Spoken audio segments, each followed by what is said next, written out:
وہ نبیوں میں رحمت لقب پانے والا، مرادیں غریبوں کی بر لانے والا، مصیبت میں غیروں کے کام آنے والا، وہ اپنے پرائے کا غم کھانے والا، فقیروں کا ملجا، ضعیفوں کا ماوا، غریبوں کا مولا، خطا کاروں سے بھی درگزر کرنے والا۔ آپ نے ارقم کے گھر سے علم کا دیپ جلایا، صفا کے چبوترے سے پھوٹنے والی روشنی نے پوری دنیا کو منور کر دیا۔ معلم انسانیت نے مسجد نبوی کو نہ صرف نماز پڑھنے کی حد تک محدود رکھا بلکہ یہ عالم اسلام کی پہلی درس گاہ تھی، جہاں اخلاق سکھائے جا رہے تھے، جہاں معاشرت سکھائی جا رہی تھی، جہاں عابد تیار کیے جا رہے تھے، جہاں زاہد تیار کیے جا رہے تھے، جہاں سالار تیار کیے جا رہے تھے۔ پھر چشم فلک نے دیکھا کہ اس درس گاہ سے فارغ التحصیل طلباء کون تھے؟ جی ہاں، وہ ابوبکر صدیق۔ غار ثور میں ان کی آنکھ سے گرنے والا قطرہ جب نبوت کے چہرہ انور پہ پڑتا ہے تو کہتے ہیں آقا سانپ نے ڈس لیا، پاؤں اس لیے نہیں ہٹایا کہ آپ کے آرام میں خلل نہ آئے۔ جی ہاں، وہ عمر بن خطاب تھے جو آدھی دنیا کے حکمران تھے،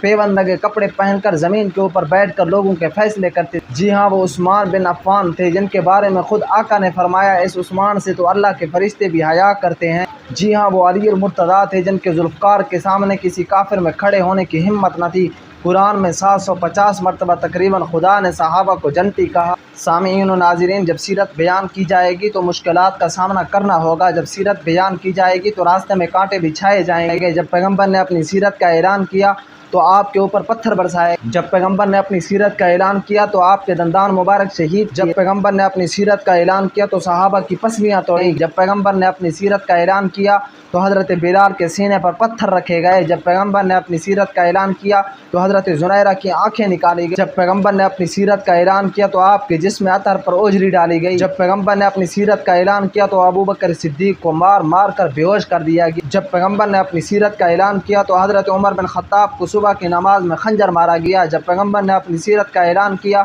تو حضرت عثمان بن عفان کا پانی بند کر دیا گیا، جب پیغمبر نے اپنی سیرت کا اعلان کیا تو حضرت علی المرتضیٰ کو شہید کر دیا۔ سیرت بیان کرنے کے پاداش میں امام اعظم ابو حنیفہ کا جنازہ جیل سے نکالا گیا، سیرت بیان کرنے کی پاداش میں امام مالک کے بازو توڑے گئے، سیرت بیان کرنے کے پاداش میں مجدد الفسانی مصائب و مشکلات برداشت کرتے رہے، سیرت بیان کرنے کے پاداش میں امام بخاری کو ملک بدر کر دیا گیا، سیرت بیان کرنے کے پاداش شاہ ولی اللہ کے خاندان مصائب و تکالیف برداشت کرتے رہے، سیرت بیان کرنے کے پاداش میں حافظ حسین احمد نے شاملی کے میدان میں اپنی جان کا نذرانہ پیش کیا، سیرت بیان کرنے کے پاداش میں شاہ اسماعیل شہید نے اپنی جان آفریں کے حوالے کر دی، سیرت بیان کرنے کے پاداش میں عطا اللہ شاہ بخاری 18 سال قید کی صحبتوں کو برداشت کرتے رہے، سیرت بیان کرنے کے پاداش میں علماء دیوبند کو تختہ دار کے اوپر لٹکایا، جانوں کا نذرانہ پیش کر کے علماء دیوبند نے یہ ثابت کیا کہ ہم اپنی جان تو قربان کر سکتے، رسول اللہ کی عزت و ناموس کے اوپر آنچ نہیں آنے دیں گے۔ کابرین نے یہ اعلان کر رکھا تھا کہ ادھر را ستم گر ہنر را آزمائے تو تیر آزما ہم جگر آزمائے، لاکھوں سلام اس آقا پر بت لاکھوں جس نے توڑ دیے، دنیا کو دیا پیغام سکوں طوفانوں کے رخ موڑ دیے، اس محسن اعظم نے کیا کیا نہ دیا انسانوں کو، دستور دیا منشور دیا کئی راہیں دی کئی موڑ دیے۔